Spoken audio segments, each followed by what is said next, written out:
الحمد لله وحده والصلاة والسلام على من لا نبي بعده أما بعد فأعوذ بالله من الشيطان الرجيم بسم الله الرحمن الرحيم يا أيها الذين آمنوا اتقوا الله ولتنظر نفس ما قدمت لغد واتقوا الله إن الله خبير بما تعملون صدق الله العظيم وبلغنا رسوله النبي الكريم ونحن على ذلك لمن الشاهدين والشاكرين والحمد لله رب العالمين. ہے دل کے لیے موت مشینوں کی حکومت، ہے دل کے لیے موت مشینوں کی حکومت، احساس مروت کو کچل دیتے ہیں آلات. معزز اساتذہ کرام، مصدیان کرام، علم دین حاصل کرنے والے میرے بھائیوں اور بہنوں، اللہ تعالیٰ کا بے حد فضل و کرم ہے کہ اس نے ہمیں جامعہ کے اس چھت کے تلے قرآن و حدیث کی تعلیم حاصل کرنے کا موقع عنایت فرمایا ہے. اور اسی کے فضل میں سے ایک بڑا فضل یہ ہے کہ اس نے منتظمین کے دلوں میں یہ بات ڈالی کہ ایک طرف علم دین سے ہمیں آراستہ کیا جائے تو دوسری طرف ہماری ذہنی اور اخلاقی تربیت کا سامان بھی فراہم کیا جائے. اور اسی کا نتیجہ ہے کہ روز اول ہی سے جامعہ کی چہار دیواریوں کے بیچ قال اللہ و قال الرسول کی صداؤں کے ساتھ ساتھ ذہنی اور فکری اور اخلاقی تربیت کا سامان بھی ہوتا رہتا ہے. اور آج ہمارا یہ جڑنا بھی اسی تربیتی اور اخلاقی نشست کی ایک کڑی ہے. آج کے جمعرات کے اس بیان میں جس موضوع کا انتخاب کیا گیا ہے وہ ہے سوشل میڈیا کا استعمال اور ہماری ذمہ داریاں. یہ عصر حاضر کا، دور حاضر کا ایک سلگتا ہوا موضوع ہے. اس کے بارے میں معلومات نہ ہونے کے نتیجے میں طرح طرح کے فتنے عام ہیں، طرح طرح کی خرابیاں، بیماریاں ہمیں اپنے آنکھوں سے دیکھنے کو ملتی ہے. اس موضوع پر بیان ہو اس سے پہلے میں آپ حضرات کے سامنے چند تمہیدی باتوں کو رکھنا ضروری سمجھتا ہوں. اس کے لیے ہم سب سے پہلے دیکھتے ہیں کہ میڈیا کسے کہتے ہیں. میڈیا یہ انگریزی زبان کا لفظ ہے. اس کا لفظی معنی ہے وسیلہ اور ذریعہ، اور اصطلاح میں معلومات فراہم کرنے کو اور تفریح پروگرام بنانے کو اور سماجی تعلقات نبھانے کو میڈیا کہا جاتا ہے. اور جب سے دنیا کا آغاز ہوا ہے میڈیا کے دو ذریعے ہمیشہ رہے ہیں، ایک تقریر اور دوسرا تحریر. لیکن جس طرح زمانہ آگے چلتا رہا، بڑھتا رہا اور دیگر چیزوں نے بھی ترقی کی، وہیں پر میڈیا نے بھی ترقی کی. اور اس وقت جو مکمل میڈیا ہے اس کو 3 حصوں میں بانٹا جا سکتا ہے. پہلا حصہ ہے پرنٹ میڈیا، دوسرا حصہ ہے الیکٹرانک میڈیا، اور تیسرا حصہ ہے ڈیجیٹل میڈیا یا سوشل پلیٹ فارمز وغیرہ. پرنٹ میڈیا کا مطلب یہ ہوتا ہے کہ جہاں پر کسی کا کوئی خیال، معلومات وغیرہ چھپ کر ہمارے ہاتھ میں پہنچ جائے، یعنی معلومات وغیرہ چھاپے جائیں، اس کو پرنٹ میڈیا کہا جاتا ہے. اخبار، کتابیں، رسالے، میگزینز وغیرہ یہ سارے پرنٹ میڈیا کے اندر آتے ہیں. میڈیا کی دوسری قسم ہے الیکٹرانک میڈیا، کہ جہاں پر معلومات، تفریح اور سماجی تعلقات وغیرہ کو گیجٹس اور آلات وغیرہ کے ذریعے ہم تک پہنچایا جائے. اس کی مثال ہے ریڈیو، ٹیلی ویژن، ٹی وی وغیرہ کہ ایک ڈبے کے ساتھ ہم کو وہ خبریں، معلومات وغیرہ فراہم کی جا رہی ہے. اور تیسرا ہے ڈیجیٹل میڈیا یا سوشل میڈیا کہ جہاں پر انٹرنیٹ کے ذریعے سے معلومات وغیرہ ہم تک پہنچائی جاتی ہے. تو تو آج کا جو عنوان رکھا گیا ہے وہ اسی سوشل میڈیا کی تیسری قسم سوشل میڈیا کا استعمال اور اس سے متعلق ہماری ذمہ داریاں، یہ عنوان رکھا گیا ہے۔ اب سوشل میڈیا میں اگر اس کی تقسیم کی جائے تو یہ بھی 3 چیزوں میں ڈیوائڈ اور تقسیم ہو کر آتا ہے۔ ایک ہے کہ ویڈیوز وغیرہ کے ذریعے سے معلومات وغیرہ فراہم کرنا، اور دوسرا ہے سماجی تعلقات کو مضبوط کرنا، یعنی ایک دوسرے سے رابطے کی شکلوں کو مضبوط کرنا اور آسان کرنا، اور تیسرا ہے بلاگنگ ویب سائٹس وغیرہ۔ تو سوشل میڈیا کی یہ 3 قسمیں ہیں۔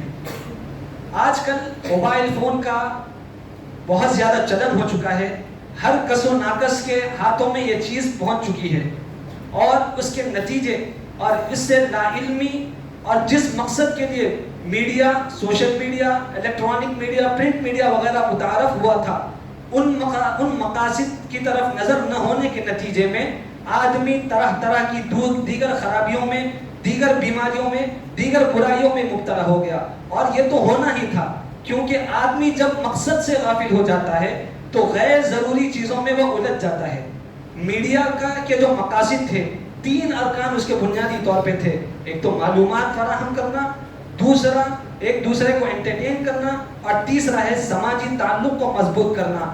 لیکن یہ مقاصد معلوم کیے بغیر بس دیکھا دیکھی ایک دوسرے کے آج فون استعمال کیا جا رہا ہے، کیا چھوٹے کیا بڑے، ہر کس و ناکس فون کا استعمال کرتا ہے۔ اس کے اثرات، اس کے فائدے اور نقصانات سے لا علم ہو کر محض ہاتھ میں فون آ گیا، اب جو چاہے وہ کیا جائے، اور اس طرح کا ذہن بنتا ہے، اور ہر آدمی موبائل کا استعمال کرنے لگ جاتا ہے۔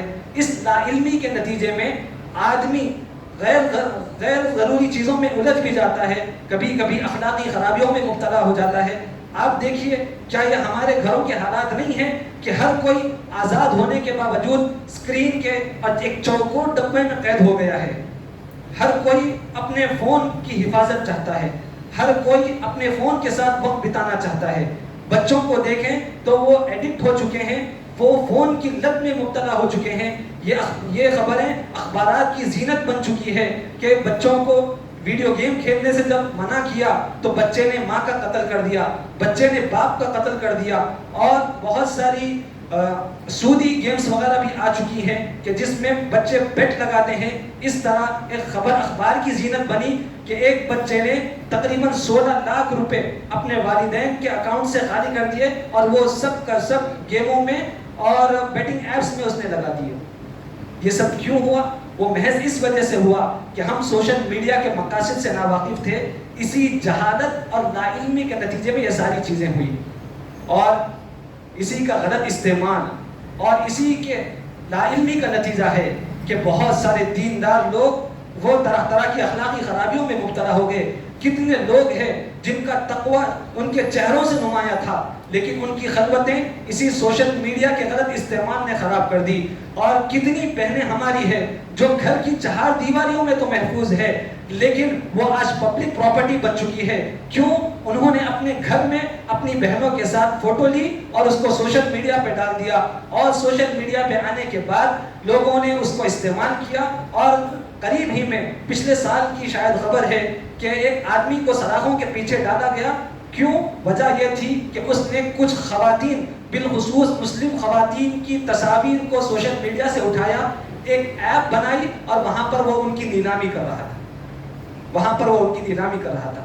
غرض یہ کہ آج ہم فون استعمال کرتے ہیں، بچے بڑے سبھی کرتے ہیں، بالخصوص ہمارے بچے فونوں کا استعمال کرتے ہیں، نفع نقصان سے ناآشنا، اپنے مستقبل کی خبر نہیں، اپنے حال کی خبر نہیں، فون کے برے اثرات ہماری ذات پر کیا پڑتے ہیں اس کا کوئی اندازہ نہیں۔ بس ضد لگی ہوئی ہے کہ ہمیں فون چاہیے، ہمیں فون کا استعمال کرنے دیا جائے، اور ہم اسی میں مگن رہیں گے۔ فون کا غلط استعمال آدمی کو اینٹی سوشل بنا دیتا ہے، یعنی وہ سماج سے کٹ کر رہنا پسند کرتا ہے، لوگوں میں جب رہتا ہے گھبراہٹ محسوس کرتا ہے۔ یہ نفسیاتی بیماری بن چکی ہے آج کے دور میں۔ جب بھی اسے وقت ملتا ہے وہ فوراً فون لے کر تنہائی کی طرف بھاگنے کو پسند کرتا ہے، وہ دوسرے بچوں کے ساتھ کھیلنا پسند نہیں کرتا، وہ چاہتا ہے کہ اسے فون مل جائے اور وہ ایک کمرے میں پڑا رہے۔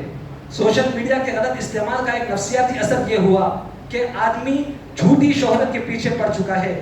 اسکرین پر، موبائل کے اسکرینوں پر نظر آنے والے ٹک ٹاکرز رہو یا انسٹاگرام کے جو لوگ ہوں، ان کی ویڈیوز کو دیکھ کر وہ یہ سمجھتا ہے کہ میں بھی ان کی طرح بنوں گا، میں بھی چیپ اور گری ہوئی حرکتیں کروں گا تو مجھے بھی شہرت مل جائے گی. دیکھو ایک لڑکی نے اپنی فلاں ویڈیو سوشل میڈیا پر ڈالی تھی تو اس کے اوپر اتنے لاکھ 1 ملین 2 ملین لائکس اس کو حاصل ہوئے.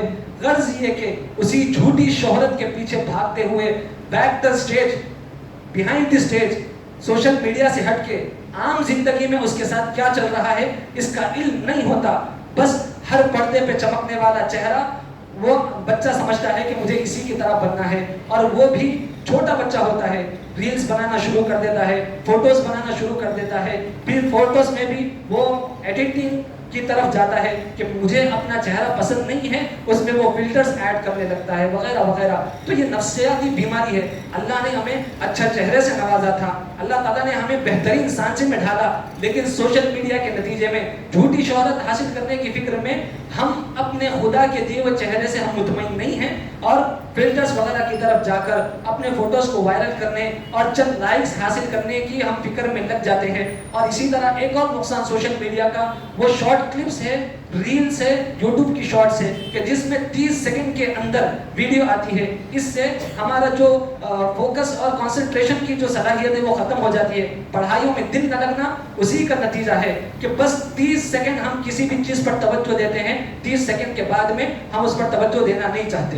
غرض یہ کہ سوشل میڈیا کے نقصانات ہے. تو ایسے وقت میں سوشل میڈیا کا استعمال اور ہماری ذمہ داریاں کیا ہو، کیسے ہم اس کا استعمال کریں، یہ اژدہا تو اپنا منہ کھولا بیٹھا ہوا ہے، ہم اس کے فتنے سے کیسے بچیں، اس کے لیے آج کا یہ عنوان منتخب کیا گیا ہے. میں گزارش کرتا ہوں کہ آج کے اس بیان کو ہم اپنے گوش دل سے سنیں اور بڑی توجہ کے ساتھ میں ہم آج کے بیان کو ہم سنیں. اور آج کے اس بیان کے لیے جس شخصیت کا انتخاب ہوا ہے وہ استاد محترم، استاد حدیث و فقہ و تفسیر جامعہ احیاء العلوم ٹپا چبوترا ہے. وہ میرے استاد محترم بھی ہے. قبل اس کے کہ ہم حضرت والا کے خطاب سے مستفید ہوں، میں اس جلسے کا آغاز قرآن مجید کی تلاوت سے کرنا چاہتا ہوں، جس کے لیے جامعہ حاضہ کے مجود قاری قرآن، قاری خوش انہان مولانا عثمان صاحب اشرفی کو دعوت دیتا ہوں کہ وہ آئیں اور قرآن پاک کی تلاوت سے اس جلسے کا آغاز فرمائیں.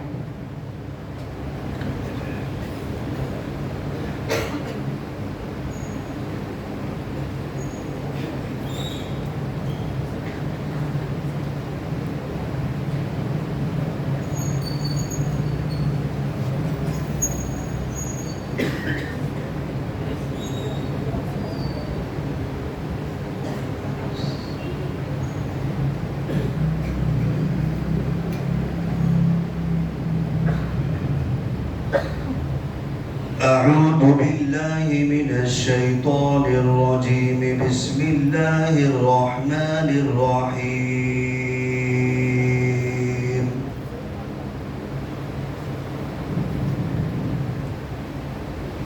إنا أوحينا إليك كما أوحينا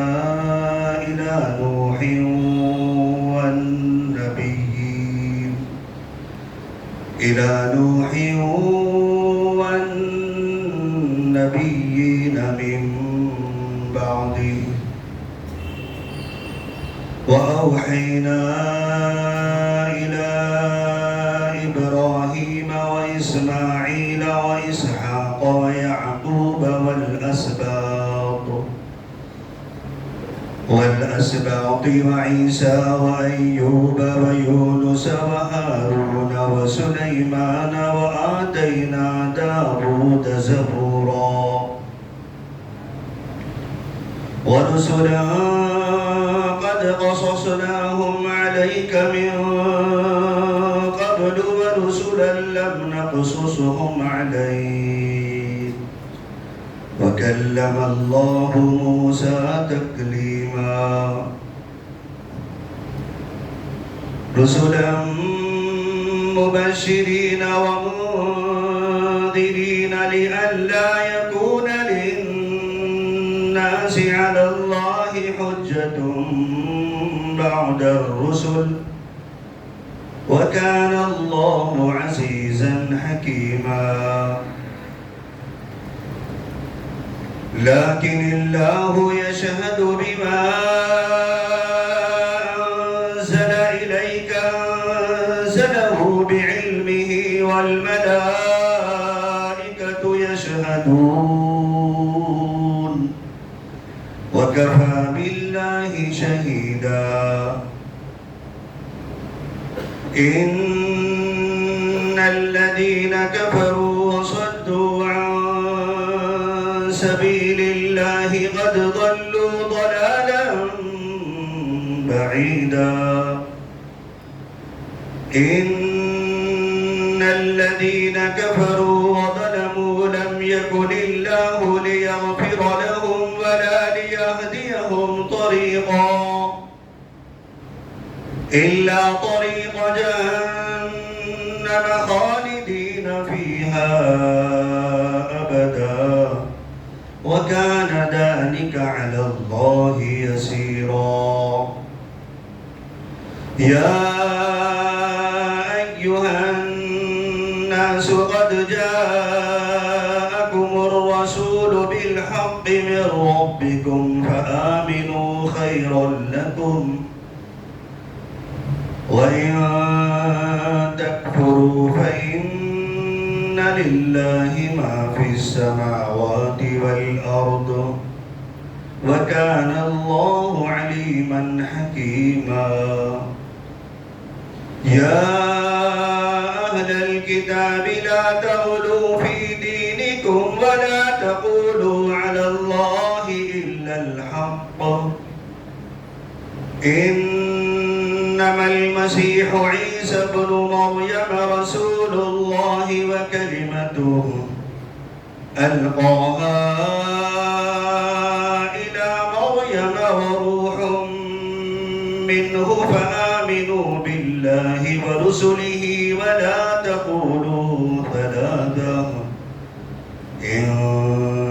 انتهوا خيرا لكم إنما الله إله واحد سبحانه أن يكون له ولد له ما في السماوات وما في الأرض وكفى بالله وكيلا صدق الله العظيم.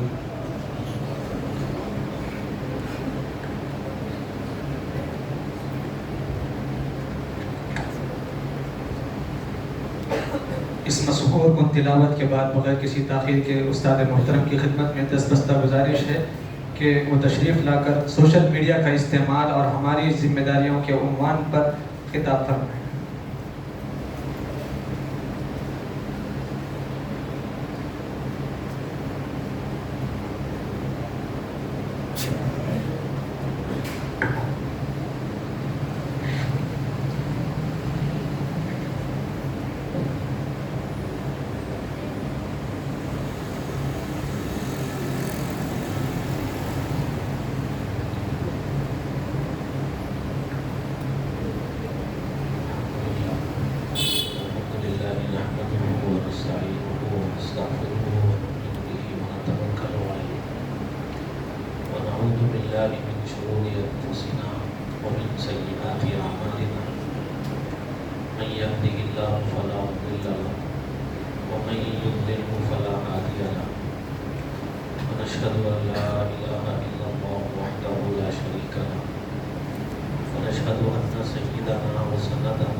معزز ماؤں بہن،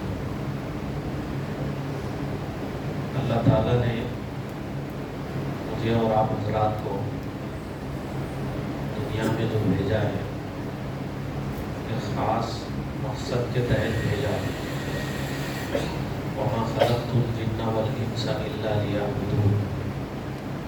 اللہ تعالیٰ نے ارشاد فرمایا، جنات کو، انسان کو جو پیدا کیا گیا ہے، پیدائش کا جو مقصد ہے وہ اللہ کی عبادت ہے۔ ان کو اللہ کی عبادت کے لیے پیدا کیا گیا ہے۔ دنیا میں ہمارے بھیجے جانے کا جو مقصد ہے، مقصد کو ہمیشہ سامنے رکھنا چاہیے۔ مقصد کی طرف ہمیشہ آدمی کی توجہ ہونی چاہیے۔ قرآن کریم میں بہت سی جگہوں پر اللہ رب العزت نے ہماری خصوصیات کو بیان فرمایا اور دنیا میں بھیجے جانے کے مقصد کو بیان فرمایا۔ جیسے رستم کے دربار میں حضرت خالد بن ولید رضی اللہ تعالیٰ عنہ نے حضرت ربیعی بن عامر کو بھیجا تھا رضی اللہ تعالیٰ عنہ۔ معمولی کپڑوں میں ملبوس وہ صحابی رستم کے دربار میں جاتے ہیں اور اس کے دربار کے جو نظارے ہیں اور اس کی جو رونقیں ہیں، عمدہ گدے بچھا دیے گئے، زیب و زینت سے دربار کو آراستہ کر دیا گیا، اس سے کوئی متاثر نہیں ہوتے ہیں، کوئی مرعوب نہیں ہوتے ہیں۔ اپنی تلوار کو گھسیٹتے ہوئے سواری پہ سوار ہو کے رستم کے سامنے جاتے ہیں۔ وہ کہتا ہے کہ بھئی تم لوگ کون ہو؟ تو ان کے جو جملے ان کی زبان سے نکلتے ہیں وہ بتلاتے ہیں ہمارے دنیا میں بھیجے جانے کے مقصد کو۔ انہوں نے کہا، اللہ تعاصنا لنخرج العباد من عبادت العباد الى عبادت رب العباد ومن جور الادیان الى عدل الاسلام ومن ضیق الدنیا الى سعتها۔ وہ صحابی رستم کی آنکھوں میں آنکھیں ڈال کے اس سے کہہ رہے ہیں کہ بھئی اللہ نے ہم کو بھیجا ہے، ہم آئے نہیں، ایک خاص مقصد کے تحت ہم کو دنیا میں بھیجا گیا ہے تاکہ ہم بندوں کو بندوں کی غلامی سے نکال کر اللہ کی عبادت میں، اللہ کی غلامی میں لائے۔ یہ ہمارا مقصد ہے۔ تو مقصد کو سامنے ہم کو رکھنا ہے۔ مقصد سامنے رکھیں گے، جینے کے مقصد کو، پیدائش کے مقصد کو، دنیا میں بھیجے جانے کے مقصد کو، تو آدمی لغویات سے اپنے آپ کو بچائے گا، فضول چیزوں میں مبتلا بندہ نہیں ہوگا۔ صحابہ کرام نے اس مقصد کو سامنے رکھا دنیا میں بھیجے جانے کے، جس کی وجہ سے آپ نے سنا ہوگا کہ روم کا بادشاہ، رومی فوج سے مسلمانوں کا مقابلہ ہو رہا ہے۔ روم کی جو فوج ہے لاکھوں کی تعداد میں ہے، مسلمانوں کی تعداد تھوڑی سی ہے، مٹھی بھر مسلمان ہیں، مٹھی بھر مسلمان، لیکن پوری کوشش کر رہے ہیں، اس کے باوجود روم کے فوجی مسلمانوں کو شکست نہیں دے سک رہے ہیں۔ وہ بادشاہ سے کہتے ہیں کہ آپ ہی آئیے، ہم ان سے مقابلہ نہیں کر سکتے، عجیب قوم ہے، پتہ نہیں کہاں سے، آسمان سے اتری ہے یا زمین نے ان کو نکالا ہے باہر، ہم ان کا مقابلہ نہیں کر سکتے، آپ ہی آئیے۔ مٹھی بھر مسلمان ڈٹے ہوئے ہیں لاکھوں کی فوج کے سامنے۔ اس کے بعد ہرقل آتا ہے، ان کا اپنا بادشاہ، اپنی فوج کے سپہ سالار کو بلاتا ہے اور اس سے پوچھتا ہے کہ بھئی اخبرونی عن ہؤلاء القوم الذین یقاتلونکم الیسوا بشرا مثلکم۔ بھئی بتاؤ، جس سے تم مقابلہ کر رہے ہو کیا وہ تمہاری طرح انسان نہیں ہے؟ تو اس نے کہا بھئی انسان ہے۔ تو پھر اس نے دوسرا سوال کیا ہرقل نے سپہ سالار سے کہ تمہاری فوج زیادہ تھی یا پھر ان کی فوج زیادہ تھی؟ تو سپہ سالار نے کہا کہ بھئی ہماری فوج زیادہ تھی، فوج ہماری زیادہ تھی، ان کی فوج تو بالکل کم تھی۔ تو پھر ہرقل نے پوچھا کہ جب فوج تمہاری زیادہ تھی، ان کی فوج کم تھی، تو پھر تم کو شکست کیوں ہوئی؟ وہ تم پہ غالب کیوں آ رہے ہیں؟ تم شکست کیوں کھا رہے ہو؟ تو اس کے جواب میں سپہ سالار نے جو بات بتائی وہ ہمارے مقصد کو بتاتی ہے اور ان کے ایمانی قوت کو بتاتی ہے۔ وہ سپہ سالار کہتا ہے کہ بھئی دیکھو ہم ان سے جو شکست کھا رہے ہیں اس کی وجہ یہ ہے کہ انہم یقومون اللیل ویصومون النہار ویوفون بالعہد ویأمرون بالمعروف وینہون عن المنکر ویتناصفون فیما بینہم۔ یہ سپہ سالار جواب دے رہا ہے غیر مسلم کہ بھئی یہ لوگ اس لیے غلبہ پا رہے ہیں، اس لیے ہم کو شکست دے رہے ہیں، اس وجہ سے یہ ہم پہ بھاری پڑ رہے ہیں، وجہ یہ ہے کہ راتوں کی عبادت کرنے والے۔ یہ غیر مسلم سمجھ رہا ہے کہ مسلمان جب راتوں کی عبادت کرنے والے ہوں گے تو ہم ان کو شکست نہیں دے سکتے۔ یہ راتوں کی عبادت کرنے والے ہیں، دن کے روزہ رکھنے والے ہیں اور عہد کو پورا کرنے والے ہیں اور اچھائیوں کا حکم دینے والے ہیں، برائیوں سے روکنے والے ہیں، یہ ان کی صفات ہے۔ اس وجہ سے ہم ان کو شکست نہیں دے سکتے، ہم کو یہ لوگ شکست دے رہے ہیں، ہم پہ یہ لوگ غالب آ رہے ہیں، ہم مغلوب ہوتے چلے جا رہے ہیں۔ ہمارے مغلوب ہونے کا جو ریزن ہے، شکست کھانے کا جو ریزن ہے وہ یہ ہے ان کی راتوں کی عبادت، دن کے روزے، آپس میں عہد کو پورا کرنا اور اچھائیوں کا حکم دینا، لوگوں کو برائیوں سے روکنا۔ اور اس کے بعد اس نے جو بات بتائی ہمارے شکست کا جو ریزن ہے، ہم جو شکست کھا رہے ہیں، ہم جو مغلوب ہو رہے ہیں، اس کی وجہ کیا ہے وہ بھی اس نے بتائی۔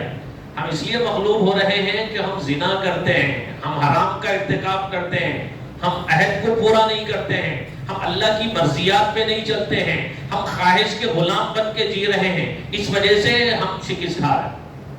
ایک غیر مسلم یہ ترجمانی کر رہا ہے اور یہ بتا رہا ہے مسلمانوں کے سلسلے میں کہ بھئی یہ لوگ مقصد کو سامنے رکھ کے جینے والے لوگ ہیں، راتوں کی عبادت ان کے پاس ہے، دن کے روزے ان کے پاس ہے، اللہ سے جو عہد کرتے ہیں اس کو پورا کرتے ہیں، لوگوں کی بھلائی کرتے ہیں، اچھائیوں کی ان کو تعلیم دیتے ہیں، برائیوں سے ان کو روکتے ہیں۔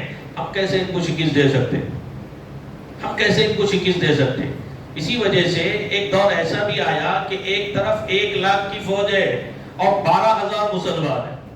1,00,000 کی فوج کدھر، 12,000 مسلمان کدھر، 12,000 مسلمانوں سے مقابلہ ہو رہا ہے۔ 1,00,000 کی فوج کا ایک ہفتے لڑائی ہوتی ہے، ایک ہفتے کی لڑائی کے بعد میں غلبہ ہوتا ہے مسلمانوں، فتح ملتی ہے مسلمانوں۔ یہ میرے دوستو ہماری اپنی تاریخ سے ہم واقف نہیں ہیں، یہ معلوم کرنا بھی ضروری ہے، چونکہ صحابہ مقصد کو سامنے رکھ کے زندگی گزارنے والے تھے، جس کی وجہ سے جہاں جاتے تھے ملکوں کے ملک فتح کرتے چلے جاتے تھے۔ مصر میں گئے، دریائے نیل میں وہاں کا پانی خشک ہو گیا اور حضرت عمرو بن عاص نے حضرت عمر رضی اللہ تعالیٰ عنہ کو خط لکھا کہ بھئی یہاں کا دستور ایسا ہے کہ جب دریائے نیل خشک ہو جاتی ہے تو کسی نوجوان لڑکی کو زیورات سے بنا سوار کے اس میں چھوڑ دیا جاتا ہے، اس کی بلی دے دی جاتی ہے، تب اس میں پانی آتا ہے۔ لیکن یہ جو رسم ہے اسلامی مزاج کے خلاف ہے، اس لیے میں آپ سے اجازت لینا چاہتا ہوں، مشورہ لینا چاہتا ہوں کہ اب میں کروں تو کیا کروں، پورا لوگوں کی معیشت کا دار و مدار اسی دریا پہ ہے، اب اس میں پانی آنا ضروری ہے، کروں تو کیا کروں؟ حضرت سیدنا عمر رضی اللہ تعالیٰ نے جب خط دیکھا تو کہا بھئی اچھا کیا تم نے مجھے خط لکھا اور مجھ سے مشورہ کیا۔ ایک خط لکھا، بس ایک چٹھی لکھی اور کہا یہ چٹھی دریائے نیل میں ڈال دو، چٹھی دریائے نیل میں ڈال دو۔ حضرت سیدنا عمر رضی اللہ تعالیٰ کی لکھی ہوئی پرچی اور چٹھی جو تھی دریائے نیل میں ڈالی گئی، 16 ہاتھ پانی اوپر آ گیا۔ وہ چٹھی میں کیا تھا، کیا لکھا ہوا تھا؟ یہ لکھا ہوا تھا دریائے نیل کے نام پہ حضرت عمر نے خط لکھا اور یہ کہا کہ دیکھ تو پہلے سے اگر اپنی طرف سے چل رہی ہے تو ہمیں تیری کوئی ضرورت نہیں، اگر تو اللہ کی طرف سے چل رہی ہے تو اللہ کا بندہ عمر تجھ سے یہ کہتا ہے کہ جیسے پہلے چل رہی تھی اللہ کے حکم سے، ابھی بھی اسی طرح اللہ کے حکم سے جاری ہو جا۔ بس یہ چٹھی اس میں ڈالی گئی، 16 ہاتھ اوپر پانی آ گیا۔ یہ ایمانی قوت تھی صحابہ کرام کی۔ جنگل میں گئے، عقبہ ابن نافع نے وہاں پہ اعلان کیا، افریقہ کے جنگلوں میں لوگ تماشائی بن کے آ گئے کہ بھئی یہاں پہ فوجی چھاونی یہ لوگ قائم کر رہے ہیں، کیسے رہیں گے یہاں پہ جنگل میں، یہاں تو بھیڑیے ہیں، یہاں تو شیر اور چیتے ہیں، یہاں تو موذی جانور ہے، یہ لوگ یہاں پہ کیسے چھاونی بناتے ہیں، دیکھتے ہیں ان کے ساتھ کیا ہونے والا ہے، پتہ نہیں درندے ان کے ساتھ کیا کریں گے، شیر اور چیتے ان کو چیر پھاڑ کے کھائیں گے۔ وہ صحابی رسول کھڑے ہوتے ہیں اور جنگل میں کھڑے ہو کے جنگل کے جانوروں سے خطاب کرتے ہیں اور یہ کہتے ہیں کہ اے جنگل کے درندوں، ہم نبی رحمت صلی اللہ علیہ وسلم کے غلام ہیں، ہم نبی صلی اللہ علیہ وسلم کے غلام ہیں، ہم کو جنگل کی ضرورت ہے، اس لیے ہم یہ کہہ رہے ہیں کہ تم جنگل کو خالی کر دو، ہم یہاں پر فوجی چھاؤنی بنانا چاہتے ہیں، تم جنگل خالی کر کے چلے جاؤ۔ تاریخ کی کتابوں میں لکھا ہوا ہے، ایک آواز انہوں نے لگائی تھی، شیر جا رہا ہے اپنے بچوں کے ساتھ، شیرنی اپنے بچوں کو لے کے جا رہی ہے، چیتے اپنے بچوں کو لے کے جا رہے ہیں، جتنے موذی جانور تھے اور جتنے درندے تھے سب کے سب دیکھتے ہی دیکھتے جنگل خالی کر کے چلے گئے۔ یہ صحابہ کرام، یہ صحابہ کرام کی ایمانی قوت دیکھیے آپ کیسی ہے۔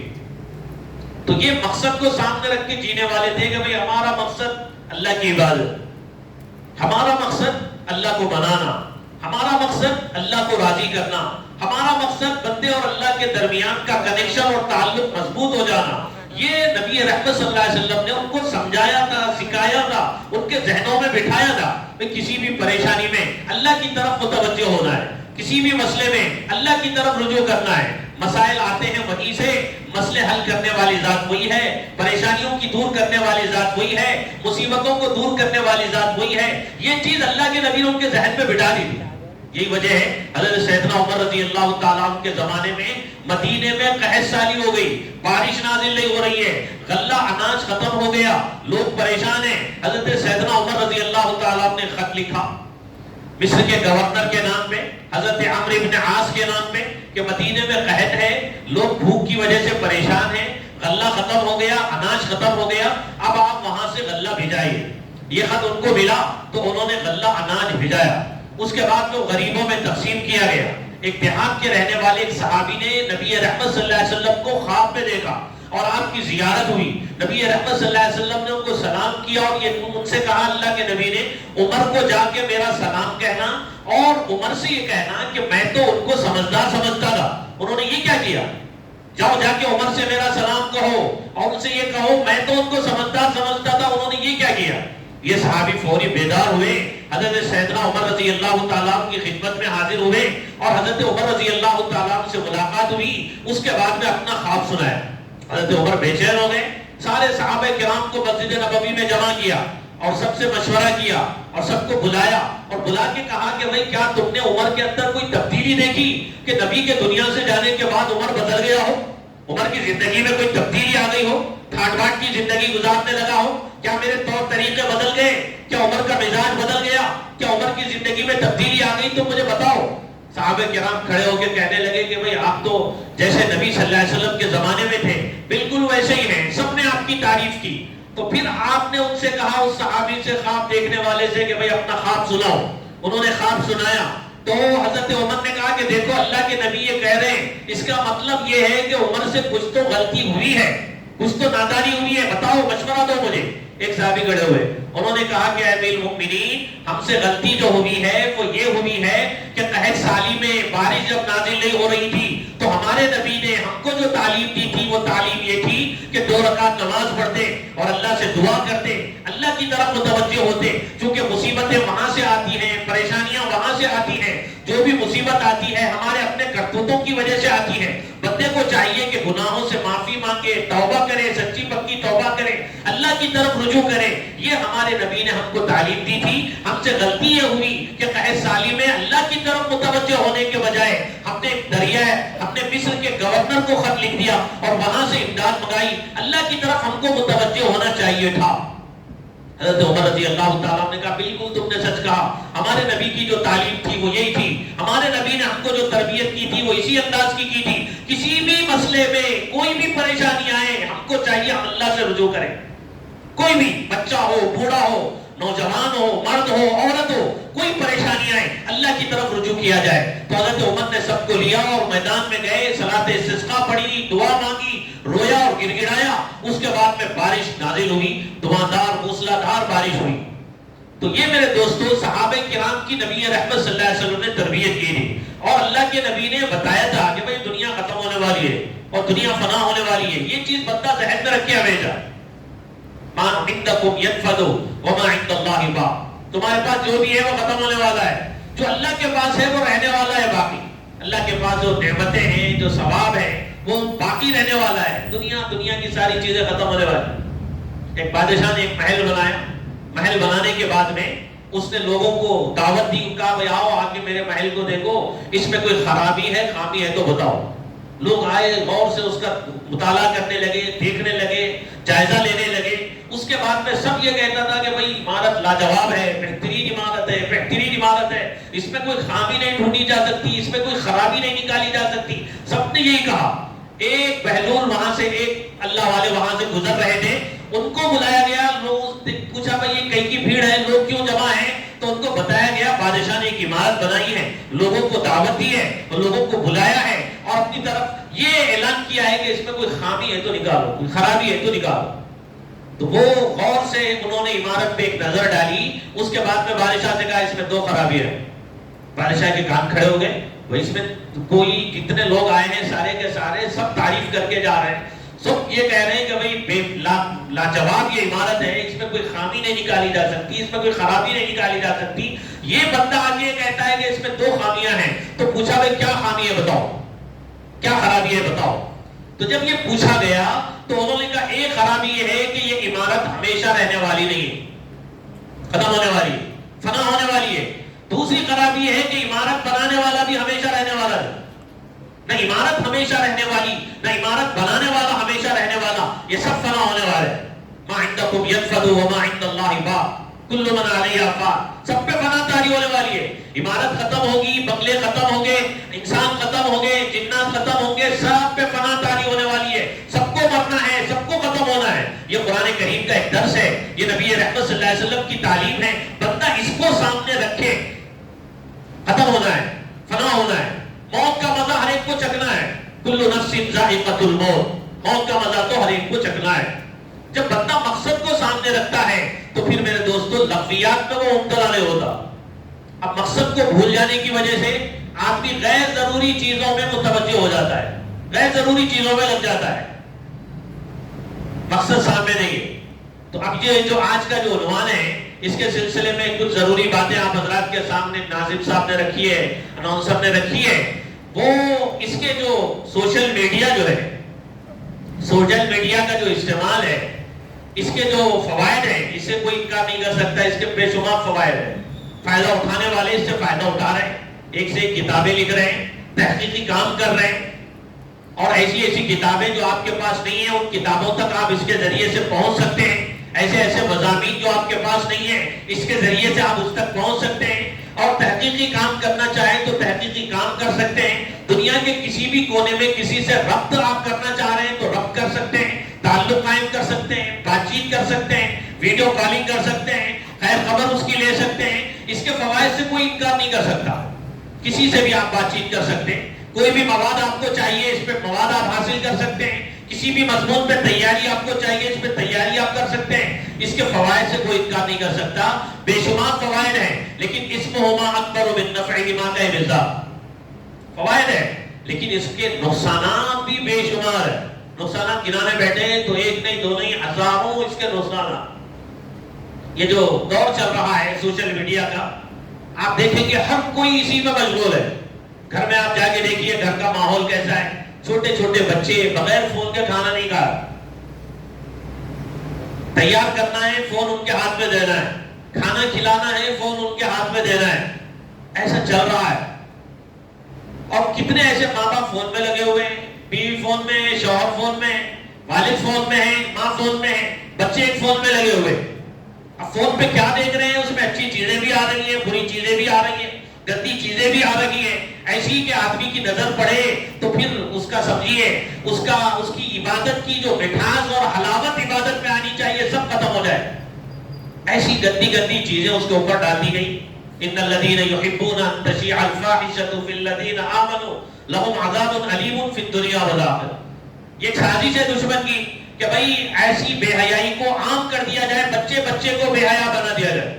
بے حیائی کو پھیلایا جا رہا ہے, ایک مقصد کے تحت بے حیائی پھیلائی جا رہی ہے. اب کتنے لوگ ایسے ہیں, نوجوان تو نوجوان ہیں, بچے تو بیچارے معصوم ہیں, کتنے ایسے بزرگ لوگ ہیں, کتنے ایسے مرد حضرات ہیں, کتنی ایسی عورتیں ہیں, سب اسی میں مشغول ہیں, سب اسی میں مشغول ہیں. اس کی وجہ سے کیا ہو رہا ہے, اب اس کے نقصانات آپ دیکھیں گے, آپ حیرت کریں گے. عجیب عجیب واقعات ہمارے اپنے معاشرے میں, ہمارے اپنے شہر میں پیش آئے. ایک صاحب نے کہا مجھ سے مل کے کہ بھائی صاحب اولاد ہے, شادی ہوئی, اولاد بھی ہے, وہ یہ کہہ رہے ہیں کہ میں اپنی بیوی کو چھوڑ دینا چاہتا ہوں، بیوی کو چھوڑ دینا چاہتا ہوں۔ پوچھا بھائی کیا ہوا، کیوں بیوی کو چھوڑنا چاہتے ہیں؟ تو اس نے بتایا کہ اتفاق سے ایک دفعہ بیوی کا فون میں لے لیا، لے کے میں دیکھا بھائی دیکھیں گے اس میں چیک کریں گے کیا ہے، تو میں حیرت میں پڑ گیا کہ میری بیوی کسی اور سے تعلقات قائم کیے ہوئے ہیں اس فون کے ذریعے سے، اور میسیجز اس کے یہاں سے اس کے پاس میں جا رہا ہے، اس کے پاس سے یہاں پہ آ رہے ہیں، میری بیوی کی تصویریں یہاں سے وہاں جا رہی ہیں، وہاں سے اس کی تصویریں یہاں پہ آ رہی ہیں، اور دونوں کے تعلقات ہیں۔ پھر اس کے بعد کسی بہانے سے وہ بچے سے میں ملا، اس بچے کا بھی فون چپکے سے لے لیا، بھائی ذرا بیٹری ختم ہو گئی فون میں، ذرا دیجیے چارجنگ کی ضرورت ہے، فون لے کے بھی اس کا فون چیک کیا تو میری بیوی کی تصویریں اس کے فون میں۔ اب میں اس کے ساتھ میں رہنا نہیں چاہتا۔ یہ ہو رہا میرے دوستوں، اس کے لیے ماں باپ کی ذمہ داری ہے۔ ہم مقصد کو سامنے نہیں رکھتے، اللہ کا ڈر اور خوف بچوں کے دلوں میں نہیں بٹھاتے ہیں، بچوں کی جیسی تربیت کرنی چاہیے ویسی تربیت نہیں کرتے ہیں، جس کی وجہ سے یہ مسائل ہو۔ ایک زمانہ تھا بادشاہ کی بیوی اپنے بچوں کی تربیت ایسا کرتی تھی کہ آپ نے سنا ہوگا ایک بادشاہ نے اپنے بچے کو فوج کا کمانڈر سپہ سالار بنا کے بھیجا، اور وہ گیا مقابلے کے لیے، جنگ کے لیے گیا، اور اطلاع ملی، کسی نے آ کے اطلاع دی کہ آپ کا بیٹا شکست کھا کے آ رہا ہے، شکست کھا کے آ رہا ہے۔ بادشاہ پریشان ہو گیا کہ بیٹا میرا جو گیا تھا جنگ میں ہار کے آ رہا ہے، شکست کھا کے آ رہا ہے۔ باپ جو ہے مایوسی کے ساتھ میں اپنے محل میں ٹہل رہا ہے۔ اس کی بیوی آئی، آ کے پوچھا کہ بھائی کیا ہوا، تو بیوی سے اس نے یہ بتایا کہ ہمارا اپنا جو بچہ گیا تھا جنگ میں وہ شکست کھا کے آ رہا ہے، دشمن اس کا تعاقب کر رہا ہے، دشمن اس کا پیچھا کر رہا ہے، اور یہ سوچ کے مجھے تعجب ہو رہا ہے اور افسوس ہو رہا ہے کہ بھائی بچے نے یہ کیا کر دیا۔ اب یہ بات سننے کے بعد میں اس کی بیوی نے، جو بادشاہ کی بیوی ہے، اس نے کہا بھائی ایسا ہو ہی نہیں سکتا کہ میرا بیٹا شکست کھائے، ایسا ہو ہی نہیں سکتا کہ میرا بیٹا شکست کھائے۔ اس کے بعد میں ایک دوسرا وزیر آیا، اس نے اطلاع دی کہ وہ جو خبر ملی تھی وہ خبر غلط ہے، ہمارا آپ کا جو بچہ ہے وہ شکست کھا کے نہیں آ رہا ہے، دشمن کو شکست دے کے آ رہا ہے، دشمن کو شکست دے کے آ رہا ہے۔ تو پوچھا، بادشاہ نے اپنی بیوی سے پوچھا کہ تم کو پورا یقین تھا اس بات کے اوپر کہ ہمارا بچہ شکست کھا ہی نہیں سکتا، دشمن کو شکست دے کے آئے گا، تم کو جو یقین تھا اس کی وجہ کیا ہے؟ تو پوچھنے پہ بادشاہ کی بیوی یہ کہتی ہے، اس وجہ سے یقین تھا کہ جب بھی میں نے اپنے بچے کو دودھ پلایا، وضو کے ساتھ میں دودھ پلایا، شاید کبھی کوئی ایسا دن نہیں ہوا جس دن میں نے اپنے بچے کو دودھ پلایا اور بغیر وضو کے میں نے بچے کو دودھ پلایا وضو کے ساتھ میں اور پوری فکر کے ساتھ میں، دعاؤں کے ساتھ میں، اہتمام کے ساتھ میں، اس کا نتیجہ مجھے معلوم تھا کہ میرے بچے کے اندر بزدلی نہیں آ سکتی، میرا بچہ بزدل ہو ہی نہیں سکتا۔ تو مائیں کیسی تھی ان کی زوجیہ، بادشاہ کی بیوی کا یار، ایک میاں بیوی شادی ہوئی، شادی کے بعد میں دونوں نے آپس میں معاہدہ کیا کہ بھائی بچے کی تربیت کے لیے ضروری ہے کہ ہم بھی دیندار بنیں۔ اب یہ سمجھتے ہیں بچوں کو تربیت کا درس دے دیا جائے، ہم جو چاہے کریں گے، بچوں سے کہیں گے فون نہیں دیکھنا، سوشل میڈیا کا استعمال نہیں کرنا، ہم صبح سے شام تک فون پہ رہیں گے، تو پھر ایسی صورت میں بچے ہم سے کیا سیکھیں؟ بھائی فون دیکھنا اگر خرابی ہے تو اس خرابی میں والد کیوں مبتلا ہے؟ اگر یہ نقصان کی چیز ہے تو نقصان یہ کیوں اٹھا رہے ہیں؟ یہ لوگ کیوں کر رہے ہیں؟ سب اس میں لگے ہوئے ہیں، تو بچے بھی فون لے کے بیٹھے ہوئے، سب کتاب لے کے بیٹھیں گے تو بچے کتاب لے کے بیٹھے، سب قرآن کریم کی تلاوت کرتے رہیں گے، بچے بھی قرآن کریم کی تلاوت کریں، سب گھر میں ذکر و اذکار میں رہیں گے، بچے بھی ذکر و اذکار میں رہیں۔ ماحول تھا ایک زمانے میں، نماز کے بعد میں فجر کی گھروں میں آوازیں آتی تھی، قرآن کریم کی تلاوت کی، گھروں سے تلاوت کی آوازیں آتی تھی، گھروں سے ذکر و اذکار کی آوازیں آتی تھی، اللہ کا نام لیا جاتا تھا۔ لیکن آج گھروں سے میوزک کی آوازیں آ رہی، گانے باجے کی آوازیں آ رہی ہے۔ کیوں؟ ماحول ہم نے گھر کا ایسا بنایا ہوا ہے۔ تو بچوں کو سدھارنے کے لیے، ان کی تربیت کے لیے ہم کو سدھرنا ضروری ہے، ہمارے اندر اللہ کا ڈر آئے، ہمارے اندر اللہ کا خوف آئے، ہم دیندار بنے، ہم متقی پرہیزگار بنے، ہم زندگی کے مقصد کو سمجھ کے زندگی گزاریں، ہم اللہ کے حکموں پہ چلنے والے بنے۔ ہم اگر مقصد کو سمجھ کے زندگی گزاریں گے، ہم صحیح زندگی گزاریں گے، بچے ہم کو دیکھ کے سیکھیں گے۔ بچے تو نقال ہوتے ہیں، جو دیکھیں گے وہ کریں گے، بچے جو دیکھیں گے وہ کریں گے۔ اس سے پہلے شاید میں نے یہ بات بتائی کہ ہمارے ایک دوست ایک رشتہ داروں کے پاس اپنے ملنے کے لیے گئے، ملاقات کے لیے گئے، ملاقات کر کے واپس جانے لگے، جلدی میں تھے، مسجد کے امام تھے، جلدی تھی، نماز کے لیے جانا تھا، وہ چھوٹی بچی تھی گھر میں، اس نے کہا کہ بھائی مجھے تھوڑا بٹھا کے گھماؤ، وہاں تک ٹال دیو۔ بچوں کی عادت ہوتی ہے کہ جب کوئی گاڑی پہ جا رہا ہوتا ہے وہ چاہتے ہیں کہ ان کو بٹھا کے گھما کے کچھ دلا دیا جائے اور چھوڑ دیا جائے۔ بچی نے کہا کہ مجھے ٹال دو، تو انہوں نے کہا میں جلدی میں ہوں، جانا ہے، پھر کبھی کسی موقع پہ بٹھاؤں گا. تو اس نے کہا کہ اگر تم مجھے گاڑی پہ نہیں بٹھاؤ گے تو میں وہ عمل کروں گی جس عمل کی وجہ سے تم مجھے بٹھانے پہ مجبور ہو جاؤ گے. تو ان کے کان کھڑے ہو گئے، یہ بھی مدرسے کے پڑھے ہوئے عالم دین. انہوں نے کہا بھئی بچی کیا کہہ رہی ہے، مجھے کیا کرو گے تم، اگر میں نہیں بٹھاؤں گا تو کیا کرو گی؟ تو اس نے کہا میں گھٹیاں کھولوں گی، اپنا سینہ دکھاؤں گی، تب جا کے تم مجبوراً مجھے اپنی گاڑی پہ بٹھاؤ گے اور لے کے گھومو گے. یہ چھوٹی 7 سال کی بچی بتا رہے، ہمارے اپنے گھروں کا یہ حال ہے. ان کے تو کان کھڑے ہو گئے، تو پریشان ہو گئے، فوری واپس آئے، ان کی والدہ سے کہا یہ کیا بچی بول رہی ہے، یہ کیا آپ نے بچی کی تربیت کی ہے. بولنے پر ان کی والدہ بھی ایزی لیتے ہوئے کہہ رہی ہے کہ میں ابھی چند دنوں پہلے ایک سیریل آیا تھا، اس میں ایک ایسا سین دکھایا گیا تھا، اس کو بچی نے دیکھ لیا، اس کو وہ ریپیٹ کر رہی ہے اور کچھ نہیں ہے. بس پوری آسانی کے ساتھ میں ایزی لے کے ماں یہ کہہ رہے بچے جو دیکھیں گے وہ کریں گے. تو ہم دکھا رہے بے حیا قسم کے مناظر، گندی تصویریں، گندے ویڈیوز، بچوں کے ہاتھ میں فون ہے، یہ جو بچے دیکھتے چلے جا رہے، جو بھی چیز سامنے آ رہی دیکھ رہے، کان کی چیز ہے، کان کی چیز نہیں، ان کو کیا پتا، بیچارے کو تو عقل ہی نہیں ہے. ذمہ دار تو ہم ہیں. تو ماں باپ یہ شادی ہونے کے بعد میں دونوں نے آپس میں یہ سمجھوتا کیا، یہ معاہدہ کیا کہ بھائی بچے کی تربیت کریں گے، اولاد کی تربیت کریں گے، اس کے لیے ہم بھی سدھریں گے. تو دونوں نے کہا بھائی بچے کے پیٹ میں کوئی حرام کا لقمہ جانے نہیں دیں. یہ انہوں نے طے کیا، حرام کا ایک لقمہ جانے نہیں دیں. معاشرے کے بگاڑ کا ایک سبب یہ بھی ہوتا ہے، آمدنی صحیح نہیں تو جیسی غذا ہوگی ویسے اعمال صادر ہوں گے. کلوا من الطیبات واعملوا صالحا.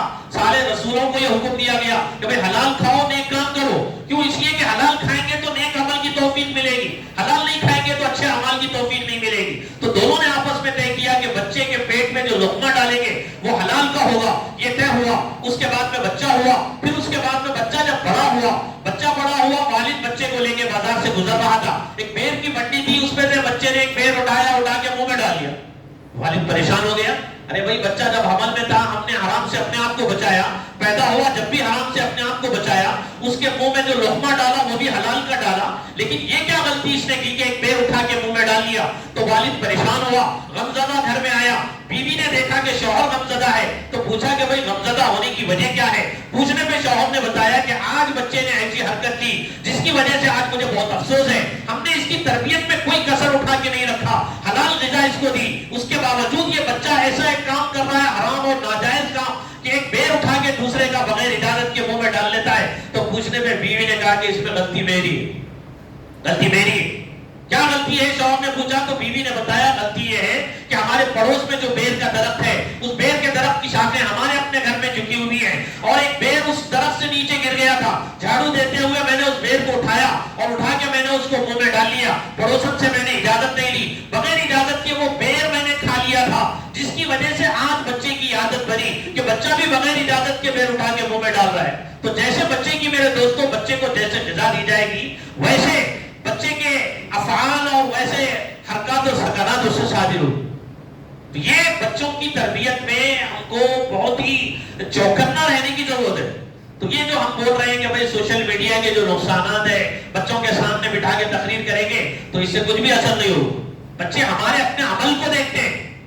تو میں بتا رہا تھا اس کے جو نقصانات ہیں، فوائد تو اپنی جگہ پہ، اس سے انکار نہیں کیا جا سکتا، اور اس کے نقصانات بھی ہیں. وہ نقصانات میں سے ایک واقعہ میں نے آپ کو سنایا، ایسے سینکڑوں واقعات ہیں. ایک صاحب کی شادی ہوئی، ان کو بھی اولاد ہوئی. اولاد ہونے کے بعد میں ان کو بیوی کے اوپر تھوڑا سا شک ہونے لگا. وہ بھی میرے پاس آئے، انہوں نے بھی بتایا، انہوں نے بھی فون لیا اور فون چیک کیا تو دیکھا کہ میسیجز جا رہے ہیں کسی کے پاس میں، تصویریں جا رہی ہیں کسی کے پاس میں. وہ حیران اور پریشان، لا کے دوستوں کو بتایا، ان کو فون استعمال کرنا نہیں آتا تھا. انہوں نے نکال کے سارا کٹا چٹا سامنے رکھ دیا اور بتایا کہ دیکھو تمہاری اپنی بیوی کا کسی سے تعلق ہے، وہ کسی کو میسیجز بھیج رہی ہے اور کسی سے ربط میں ہے، کسی سے تعلق میں ہے، بات چیت میں ہے. رات کے 2-2 بجے تک کال ہو رہا ہے، بات چیت ہو رہی ہے اور گھنٹوں گفتگو ہو رہی. اور پریشان کیا کرے؟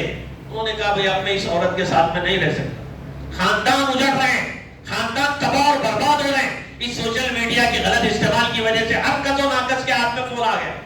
پہلے زمانے میں گھر کی مائیں بہنیں اور خواتین جو محنت کرتی تھی، اس کا آج جو ہے پاؤں حصہ بھی محنت کا ان کو کرنا نہیں پڑ رہا ہے، کیونکہ مشینیں نکل گئی. پہلے کپڑے دھونا ہوتا تھا تو گھنٹوں کپڑے دھونے کے لیے وقت لگانا پڑتا تھا، اس میں جسم کی قوت اور طاقت بھی صرف کرنا پڑتا تھا،